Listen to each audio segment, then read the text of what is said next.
ಮಾಹಿತಿಯೊಂದಿಗೆ ನಮ್ಮ ಪ್ರತಿನಿಧಿ ಭೀಮಾ ನಾಯ್ಕ ನೇರ ಸಂಪರ್ಕದಲ್ಲಿದ್ದಾರೆ. ಭೀಮಾ ನಾಯ್ಕ ಶಿವಮೊಗ್ಗದಿಂದ ಚಿನ್ನಯ್ಯನನ್ನು ಕರ್ಕೊಂಡು ಬಂದಿದ್ದಾರೆ. ಆತ ಏನು ಹೇಳೋದೀಗ ಬಾಕಿ ಇದೆ? ಸ್ವಇಚ್ಛಾ ಹೇಳಿಕೆಯಲ್ಲಿ ಏನು ಅಪೂರ್ಣ ಆಗಿರೋದೀಗ? ಭೀಮಾ ನಾಯ್ಕ. ಎಸ್ ರಂಜಿತ್, ಧರ್ಮಸ್ಥಳದಲ್ಲಿ ಏನು ನೂರಾರು ಶವಗಳನ್ನ ಹೂತಿಟ್ಟಿದ್ದೇನೆ ಎನ್ನುವಂತ ಪ್ರಕರಣಕ್ಕೆ ಸಂಬಂಧಪಟ್ಟಂತೆ ಎಸ್ಐಟಿ ಅಧಿಕಾರಿಗಳು ಚಿನ್ನಯ್ಯನನ್ನ ಮೊದಲಿಗೆ ವಶಕ್ಕೆ ಪಡೆದಿದ್ರು. ಅದಾದ ನಂತರದಲ್ಲಿ ನ್ಯಾಯಾಂಗ ಬಂಧನದಲ್ಲಿ ಇರಿಸಿದ್ರು. ಆದ್ರೆ ಏನು ವಶಕ್ಕೆ ಪಡೆದ ಸಂದರ್ಭದಲ್ಲಿ ಎಸ್ಐಟಿ ಅಧಿಕಾರಿಗಳಿಗೆ ಚಿನ್ನಯ್ಯ ಕೆಲವೊಂದಿಷ್ಟು ಹೇಳಿಕೆಗಳನ್ನ, ಜೊತೆಗೆ ಈ ಷಡ್ಯಂತ್ರ ಆಗಿರೋ ಕುರಿತಾಗಿ ಸಾಕಷ್ಟು ಹೇಳಿಕೆಯನ್ನ ನೀಡಿದ್ದ, ಸ್ವಇಚ್ಛಾ ಹೇಳಿಕೆ ಕುರಿತಾಗಿ, ಜೊತೆಗೆ ತಪ್ಪೊಪ್ಪಿಗೆಯನ್ನ ಸಹ ನೀಡಿದ್ದ ಎನ್ನುವಂತ ಮಾಹಿತಿ ಇರುವಂತದ್ದು. ಹಾಗಾಗಿ ಈಗ ಮೂರನೇ ಬಾರಿಗೆ ಈಗಾಗಲೇ ಶಿವಮೊಗ್ಗದ ಏನು ಸೋಗಾನೆ ಬಳಿ ಇರುವಂತಹ ಕೇಂದ್ರ ಕಾರಾಗೃಹದಿಂದ ಸಾಕಷ್ಟು ಭದ್ರತೆಯಲ್ಲಿ ಏನು ಬೆಳ್ತಂಗಡಿಯ ಜೆಎಂಎಫ್ಸಿ ನ್ಯಾಯಾಲಯಕ್ಕೆ ಚಿನ್ನಯ್ಯನನ್ನ ಈಗಾಗಲೇ ಕರೆತಂದಿರುವಂತದ್ದು. ಹಾಗಾಗಿ ಇವತ್ತು ಏನು ಚಿನ್ನಯ್ಯ ನ್ಯಾಯಾಧೀಶರ ಮುಂದೆ ಹೇಳಿಕೆಯನ್ನ ಕೊಡ್ತಾನೆ, ಏನು ಈ ಘಟನೆಗಳ ಕುರಿತಾಗಿ ಸಾಕಷ್ಟು ಈಗಾಗಲೇ 2 ಬಾರಿ ಹೇಳಿಕೆಯನ್ನ ನೀಡಿರುವಂತದ್ದು. ಆದ್ರೂ ಸಹ ಅಪೂರ್ಣವಾಗಿರೋ ಹಿನ್ನೆಲೆಯಲ್ಲಿ ಇವತ್ತು ಸಂಪೂರ್ಣ ಹೇಳಿಕೆಯನ್ನ ದಾಖಲಿಸಲಿಕ್ಕೆ ಇವತ್ತು ನ್ಯಾಯಾಧೀಶರು ಅವಕಾಶವನ್ನ ಕೊಟ್ಟಿರುವಂತದ್ದು. ಹಾಗಾಗಿ ಇವತ್ತು ಏನೇನು ಈ ಘಟನೆ ಕುರಿತಾಗಿ ಏನೆಲ್ಲ ಆಯಿತು ಅದರ ಕುರಿತಾಗಿ ಇವತ್ತು ನ್ಯಾಯಾಧೀಶರ ಮುಂದೆ ಚಿನ್ನಯ್ಯ ಹೇಳಿಕೆಯನ್ನ ನೀಡ್ತಾನೆ. ಈ ಹೇಳಿಕೆಯಲ್ಲಿ ಏನು ತಪ್ಪೊಪ್ಪಿಗೆಯನ್ನ ಒಪ್ಪಿಕೊಂಡಿದ್ದೆ ಆದಲ್ಲಿ ಇಡೀ ಬುರ್ಡೆ ಗ್ಯಾಂಗ್ ಏನಿದೆ ಆ ಬುರ್ಡೆ ಗ್ಯಾಂಗ್ಗೆ ಸಾಕಷ್ಟು ಸಂಕಷ್ಟ ಎದುರಾಗಲಿದೆ. ಏನಕ್ಕಂದ್ರೆ ಈ ಏನೇನು ಷಡ್ಯಂತ್ರ ನಡೀತು, ಜೊತೆಗೆ ಏನೆಲ್ಲ ಆಯಿತು ಈ ಘಟನೆಯ ಕುರಿತಾಗಿ ಎಲ್ಲವನ್ನ ಈಗಾಗಲೇ ನ್ಯಾಯಾಧೀಶರು ಹೇಳಿಕೆಯನ್ನ ಪಡೆದು ರೆಕಾರ್ಡ್ ಅನ್ನ ಮಾಡ್ಕೊಳ್ತಿರುವಂತದ್ದು. ಹಾಗಾಗಿ ಇವತ್ತು ಚಿನ್ನಯ್ಯ ಏನು ಹೇಳಿಕೆಯನ್ನ ನೀಡುತ್ತಾನೆ ನ್ಯಾಯಾಧೀಶರ ಮುಂದೆ ಎನ್ನುವಂಥದ್ದು ಸಾಕಷ್ಟು ಈಗ ಕುತೂಹಲ ಕೇಳಿಸಿದೆ. ಒಂದು ವೇಳೆ ನ್ಯಾಯಾಧೀಶರ ಮುಂದೆ ಚಿನ್ನಯ್ಯ ಆ ತಪ್ಪೊಪ್ಪಿಗೆ ಹೇಳಿಕೆಯನ್ನ ನೀಡಿದ್ದೇ ಆದಲ್ಲಿ ಇಡೀ ಬುರ್ಡೆ ಗ್ಯಾಂಗ್ಗೆ ಒಂದು ರೀತಿಯಲ್ಲಿ ಸಂಕಷ್ಟ ಎದುರಾಗಿರೋದಂತೂ ಖಂಡಿತ ಅನ್ನೋದನ್ನ ಹೇಳ್ಬೋದು. ರಂಜಿತ್, ಭೀಮಾ ನಾಯ್ಕ ಮೂರನೇ ಸಲ ಆತ ಸ್ವಇಚ್ಛಾ ಹೇಳಿಕೆಯನ್ನ ನೀಡ್ತಾ ಇರೋದು. ಭೀಮಾ ನಾಯ್ಕ್ ಏನೇನ್ ಹೇಳಿದಾನ ಆತ ಇಲ್ಲಿವರೆಗೂ? ಏನಾದ್ರೂ ಇನ್ಸೈಡ್ ಮಾಹಿತಿ ತಮಗ್ ಸಿಕ್ಕಿದ್ಯಾ? ಆತ ಏನ್ ಹೇಳೋದಿನ್ನು ಬಾಕಿ ಇದೆ? ಈತ ಸ್ವಇಚ್ಛಾ ಹೇಳಿಕೆ ಪಡೆದಾದ ನಂತರ ಈಗ ಇದು ಯಾವ ರೀತಿಯ ಟ್ವಿಸ್ಟ್ ಅಂಡ್ ತಿರುವು ಪಡೆದುಕೊಳ್ತಾ ಇದೆ? ಭೀಮಾ ನಾಯ್ಕ್. ಎಸ್ ರಂಜಿತ್, ಈಗಾಗಲೇ ಏನು ಈ ಷಡ್ಯಂತ್ರ ನಡೀತು, ಬುರ್ಡೆ ಗ್ಯಾಂಗ್ ನಲ್ಲಿ ಷಡ್ಯಂತ್ರ ನಡೀತು, ಯಾರೆಲ್ಲ ಇದ್ರು, ಯಾರು ಬುರ್ಡೆ ಈತನಿಗೆ ಕೊಟ್ರು, ಮತ್ತೆ ಜೊತೆಗೆ ಏನೆಲ್ಲ ಆಯ್ತು ಎನ್ನುವ ಕುರಿತಾಗಿ ಈಗಾಗಲೇ 2 ಹೇಳಿಕೆಗಳನ್ನ ನ್ಯಾಯಾಧೀಶರ ಮುಂದೆ ಚಿನ್ನಯ್ಯ ನೀಡಿರುವಂತದ್ದು. ಇನ್ನೊಂದಿಷ್ಟು ಹೇಳಿಕೆಗಳು ಬಾಕಿ ಉಳಿದಿರೋ ಹಿನ್ನೆಲೆಯಲ್ಲಿ ನ್ಯಾಯಾಧೀಶರು ಮತ್ತೊಂದು ಅವಕಾಶವನ್ನ ಕೊಟ್ಟಿದ್ರು. ಎಸ್ಐಟಿ ಅಧಿಕಾರಿಗಳ ಏನು ಆ ವಶದಲ್ಲಿದ್ದ ಅವಾಗ ಸಾಕಷ್ಟು ಹೇಳಿಕೆಗಳನ್ನ, ಅಂದ್ರೆ ಇನ್ಸೈಡ್ ಹೇಳಿಕೆ, ಅಲ್ಲಿ ಘಟನೆಗಳೇನಾಯ್ತು, ಷಡ್ಯಂತ್ರ ಏನೆಲ್ಲ ಆಯ್ತು, ಆ ಎಲ್ಲದರ ಕುರಿತಾಗಿ ಒಂದಿಷ್ಟು ಮಾಹಿತಿಯನ್ನ ಎಸ್ಐಟಿ ಅಧಿಕಾರಿಗಳಿಗೆ ಚಿನ್ನಯ್ಯ ನೀಡಿದ್ದಾನೆ. ಆದ್ರೆ ಆ ಎಸ್ಐಟಿ ಅಧಿಕಾರಿಗಳಿಗೆ ನೀಡಿರುವಂತಹ ಹೇಳಿಕೆಯನ್ನ ನ್ಯಾಯಾಧೀಶರ ಮುಂದೆ ನೀಡಬೇಕಾಗುತ್ತೆ. ಆವಾಗ ಮಾತ್ರ ಈ ಇಡೀ ಪ್ರಕರಣಕ್ಕೆ ಒಂದು ಏನು ಅಂತಿಮ ಸ್ವರೂಪ ಸಿಗುವಂತದ್ದು. ಹಾಗಾಗಿ ಈಗ ಎಸ್ಐಟಿ ಅಧಿಕಾರಿಗಳಿಗೆ ನೀಡಿರುವಂತಹ ಹೇಳಿಕೆಯನ್ನ ಮತ್ತೆ ನ್ಯಾಯಾಧೀಶರ ಮುಂದೆ ನೀಡ್ತಾನ ಅಥವಾ ಬೇರೆ ಹೇಳಿಕೆಯನ್ನ ನೀಡ್ತಾನೆ ಎನ್ನುವಂಥದ್ದು ಮೊದಲಿಗಿರುವಂತಹ ಪ್ರಶ್ನೆ.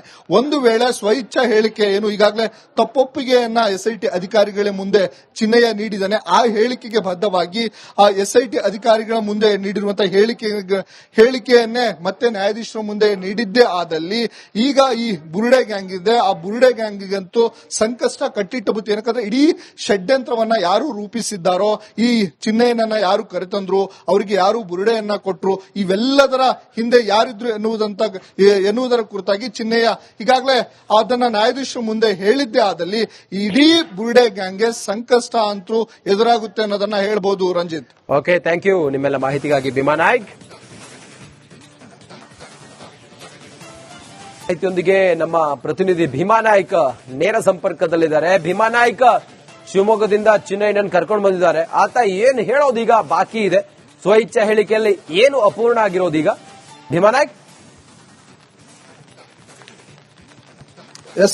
ಎಸ್ ರಂಜಿತ್, ಧರ್ಮಸ್ಥಳದಲ್ಲಿ ಏನು ನೂರಾರು ಶವಗಳನ್ನ ಹೂತಿಟ್ಟಿದ್ದೇನೆ ಎನ್ನುವಂತ ಪ್ರಕರಣಕ್ಕೆ ಸಂಬಂಧಪಟ್ಟಂತೆ ಎಸ್ಐಟಿ ಅಧಿಕಾರಿಗಳು ಚಿನ್ನಯ್ಯನನ್ನ ಮೊದಲಿಗೆ ವಶಕ್ಕೆ ಪಡೆದಿದ್ರು. ಅದಾದ ನಂತರದಲ್ಲಿ ನ್ಯಾಯಾಂಗ ಬಂಧನದಲ್ಲಿ ಇರಿಸಿದ್ರು. ಆದ್ರೆ ಏನು ವಶಕ್ಕೆ ಪಡೆದ ಸಂದರ್ಭದಲ್ಲಿ ಎಸ್ಐಟಿ ಅಧಿಕಾರಿಗಳಿಗೆ ಚಿನ್ನಯ್ಯ ಕೆಲವೊಂದಿಷ್ಟು ಹೇಳಿಕೆಗಳನ್ನ, ಜೊತೆಗೆ ಈ ಷಡ್ಯಂತ್ರ ಆಗಿರೋ ಕುರಿತಾಗಿ ಸಾಕಷ್ಟು ಹೇಳಿಕೆಯನ್ನ ನೀಡಿದ್ದ, ಸ್ವಇಚ್ಛಾ ಹೇಳಿಕೆ ಕುರಿತಾಗಿ, ಜೊತೆಗೆ ತಪ್ಪೊಪ್ಪಿಗೆಯನ್ನ ಸಹ ನೀಡಿದ್ದ ಎನ್ನುವಂತ ಮಾಹಿತಿ ಇರುವಂತದ್ದು.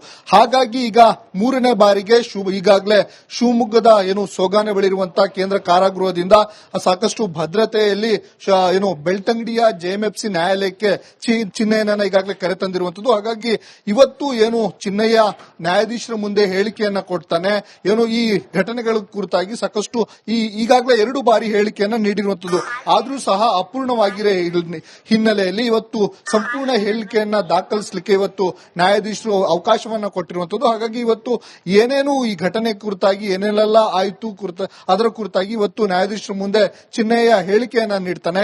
ಈ ಹೇಳಿಕೆಯಲ್ಲಿ ತಪ್ಪೊಪ್ಪಿಗೆಯನ್ನ ಒಪ್ಪಿಕೊಂಡಿದ್ದೇ ಆದಲ್ಲಿ ಇಡೀ ಬುರ್ಡೆ ಗ್ಯಾಂಗ್ ಏನಿದೆ ಆ ಬುರ್ಡೆ ಗ್ಯಾಂಗ್ಗೆ ಸಾಕಷ್ಟು ಸಂಕಷ್ಟ ಎದುರಾಗಲಿದೆ. ಏನಕ್ಕಂದ್ರೆ ಏನೇನು ಷಡ್ಯಂತ್ರ ನಡೀತು, ಜೊತೆಗೆ ಏನೆಲ್ಲ ಆಯಿತು ಈ ಘಟನೆಯ ಕುರಿತಾಗಿ ಎಲ್ಲವನ್ನ ಈಗಾಗಲೇ ನ್ಯಾಯಾಧೀಶರು ಹೇಳಿಕೆಯನ್ನ ಪಡೆದು ರೆಕಾರ್ಡ್ ಅನ್ನ ಮಾಡ್ಕೊಳ್ತಿರುವಂತದ್ದು. ಹಾಗಾಗಿ ಇವತ್ತು ಚಿನ್ನಯ್ಯ ಏನು ಹೇಳಿಕೆಯನ್ನ ನೀಡುತ್ತಾನೆ ನ್ಯಾಯಾಧೀಶರ ಮುಂದೆ ಎನ್ನುವಂಥದ್ದು ಸಾಕಷ್ಟು ಈಗ ಕುತೂಹಲ ಕೇಳಿಸಿದೆ.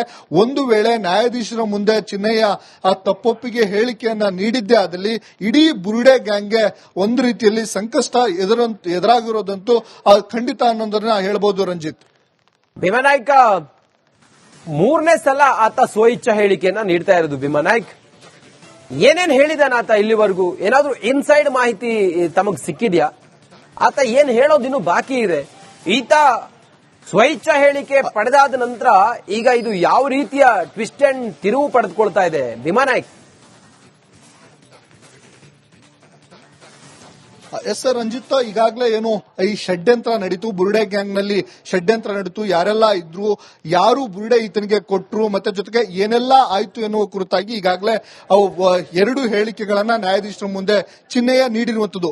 ಇನ್ನೊಂದಿಷ್ಟು ಹೇಳಿಕೆಗಳು ಬಾಕಿ ಉಳಿದಿರೋ ಹಿನ್ನೆಲೆಯಲ್ಲಿ ನ್ಯಾಯಾಧೀಶರು ಮತ್ತೊಂದು ಅವಕಾಶವನ್ನ ಕೊಟ್ಟಿದ್ರು. ಎಸ್ಐಟಿ ಅಧಿಕಾರಿಗಳ ಆ ವಶದಲ್ಲಿದ್ದ ಅವಾಗ ಸಾಕಷ್ಟು ಹೇಳಿಕೆಗಳನ್ನ, ಅಂದ್ರೆ ಇನ್ಸೈಡ್ ಹೇಳಿಕೆ, ಅಲ್ಲಿ ಘಟನೆಗಳೇನಾಯ್ತು, ಷಡ್ಯಂತ್ರ ಏನೆಲ್ಲ ಆಯ್ತು, ಆ ಎಲ್ಲದರ ಕುರಿತಾಗಿ ಒಂದಿಷ್ಟು ಮಾಹಿತಿಯನ್ನ ಎಸ್ಐಟಿ ಅಧಿಕಾರಿಗಳಿಗೆ ಚಿನ್ನಯ್ಯ ನೀಡಿದ್ದಾನೆ. ಆದ್ರೆ ಆ ಎಸ್ಐಟಿ ಅಧಿಕಾರಿಗಳಿಗೆ ನೀಡಿರುವಂತಹ ಹೇಳಿಕೆಯನ್ನ ನ್ಯಾಯಾಧೀಶರ ಮುಂದೆ ನೀಡಬೇಕಾಗುತ್ತೆ. ಆವಾಗ ಮಾತ್ರ ಈ ಇಡೀ ಪ್ರಕರಣಕ್ಕೆ ಒಂದು ಅಂತಿಮ ಸ್ವರೂಪ ಸಿಗುವಂತದ್ದು. ಹಾಗಾಗಿ ಈಗ ಎಸ್ಐಟಿ ಅಧಿಕಾರಿಗಳಿಗೆ ನೀಡಿರುವಂತಹ ಹೇಳಿಕೆಯನ್ನ ಮತ್ತೆ ನ್ಯಾಯಾಧೀಶರ ಮುಂದೆ ನೀಡ್ತಾನ ಅಥವಾ ಬೇರೆ ಹೇಳಿಕೆಯನ್ನ ನೀಡ್ತಾನೆ ಎನ್ನುವಂಥದ್ದು ಮೊದಲಿಗಿರುವಂತಹ ಪ್ರಶ್ನೆ. ಒಂದು ವೇಳೆ ಸ್ವಇಚ್ಛಾ ಹೇಳಿಕೆ ಈಗಾಗಲೇ ತಪ್ಪೊಪ್ಪಿಗೆಯನ್ನ ಎಸ್ಐಟಿ ಅಧಿಕಾರಿಗಳ ಮುಂದೆ ಚಿನ್ನಯ್ಯ ನೀಡಿದ್ದಾನೆ, ಆ ಹೇಳಿಕೆಗೆ ಬದ್ಧವಾಗಿ ಆ ಎಸ್ಐಟಿ ಅಧಿಕಾರಿಗಳ ಮುಂದೆ ನೀಡಿರುವಂತಹ ಹೇಳಿಕೆಯನ್ನೇ ಮತ್ತೆ ನ್ಯಾಯಾಧೀಶರ ಮುಂದೆ ನೀಡಿದ್ದೇ ಆದಲ್ಲಿ ಈಗ ಈ ಬುರ್ಡೆ ಗ್ಯಾಂಗ್ ಇದೆ, ಆ ಬುರ್ಡೆ ಗ್ಯಾಂಗಿಗಂತೂ ಸಂಕಷ್ಟ ಕಟ್ಟಿಟ್ಟ ಬುತ್ತಿ. ಏನಕ್ಕಂದ್ರೆ ಇಡೀ ಷಡ್ಯಂತ್ರವನ್ನ ಯಾರು ರೂಪಿಸಿದ್ದಾರೋ, ಈ ಚಿನ್ನಯ್ಯನನ್ನ ಯಾರು ಕರೆತಂದ್ರು, ಅವರಿಗೆ ಯಾರು ಬುರ್ಡೆಯನ್ನ ಕೊಟ್ರು, ಇವೆಲ್ಲದರ ಹಿಂದೆ ಯಾರಿದ್ರು ಎನ್ನುವುದರ ಕುರಿತಾಗಿ ಚಿನ್ನಯ್ಯ ಈಗಾಗಲೇ ಅದನ್ನ ನ್ಯಾಯಾಧೀಶರ ಮುಂದೆ ಹೇಳಿದ್ದೇ ಆದಲ್ಲಿ ಇಡೀ ಬುರ್ಡೆ ಗ್ಯಾಂಗ್ಗೆ ಸಂಕಷ್ಟ ಅಂತೂ ಎದುರಾಗುತ್ತೆ ಅನ್ನೋದನ್ನ ಹೇಳ್ಬೋದು. ರಂಜಿತ್, ಓಕೆ, ಥ್ಯಾಂಕ್ ಯು ನಿಮ್ಮೆಲ್ಲ ಮಾಹಿತಿಗಾಗಿ ಭೀಮಾನಾಯ್ಕ್.